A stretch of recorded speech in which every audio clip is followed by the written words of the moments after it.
ओम गायत्री नमः।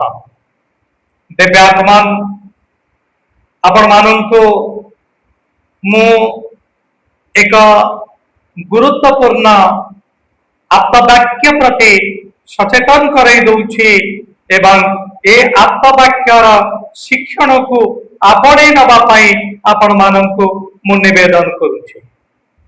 ए आत्मवाक्यटी होछि संसार विषवृक्षस्य द्वैवे मधुरे फले अमृत रसास्वाद संगम सज्जनै सह। शास्त्र पढ़ी ये संसार होछि एक विषवृक्ष सदृश।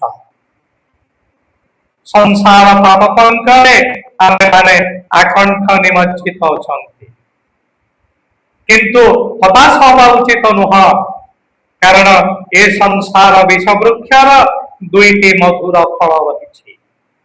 ए मधुर फलर रस को आमे माने जदि आस्वादन करिबा तेबे संसार रे थाई भी आमे माने हमर मुक्तिर मार्ग को पाई परिबा। ए संसार विषवृक्षर कौन दुईटी गुरुत्वपूर्ण फल?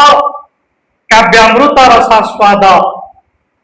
आम मानक निकटरे जो काव्य रही, जो काव्य से काव्यर अमृत रस आमे जदि पान करिबा, रामायण, गीता, भागवत, पंडित श्रीराम शर्मा आचार्य द्वारा अखंड ज्योति ए समर्थर आमे माने जदि स्वाध्याय करिबा तेबे निश्चित भाव ए संसार रे रही मध्य संसार पाप पंकरे आमे माने निमज्जित हवा लागि। तेणु काव्यामृत रस स्वाद अर्थात स्वाध्याय आमे माने स्वाध्याय करिबा। आमे माने किए कोठु आसीचंती, कोन हमर कर्तव्य ए आमे माने जानि पारि। आउरी मध्य आमे संसारर विषवृक्षर गोटी फल कथा जानिले आउ गोटी फल होछि संगम सज्जनै सह। साधु महात्मा मानकर संगति आपण माने जानिचंती, आपनकर संगति जेमिति आपण मानकर कार्य मध्य सेहि भली हम।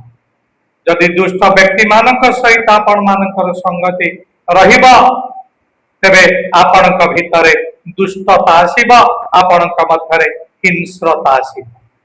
किंतु जदि साधु मानकर संगति आपण माने करंती तेबे निश्चित भाव आपण मानकर स्वभाव एक साधु पड़ी हम, एक महात्मा पड़ी हम।